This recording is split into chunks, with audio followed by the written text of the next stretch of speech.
सबो डहर शोर है बस्तर हा गाना के।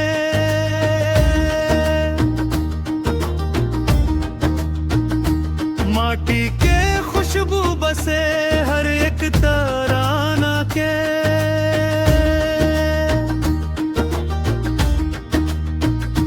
ढोल मंदर बाजे झूमे गाँव गली, बस्तर के माटी बोले अपन कहानी के।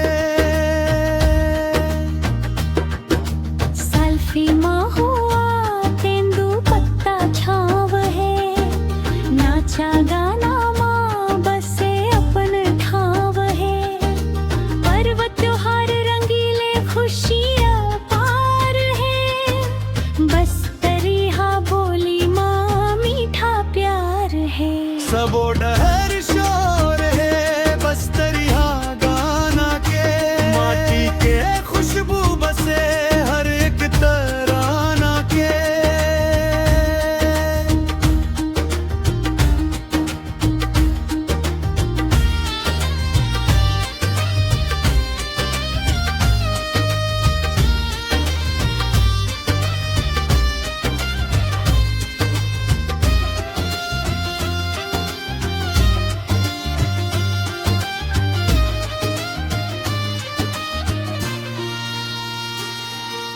घाट पहाड़ जंगल नदी नाला संग, मुरिया माड़िया सब एक रंग।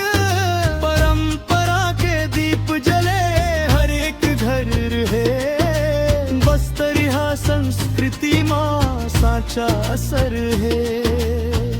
धरती माता के गोद हम पले बढ़े, अपन माटी ना छोड़े कौन कहाँ खड़े। सबो डहर शोर है बस्तरी हा गाना के। बस्तर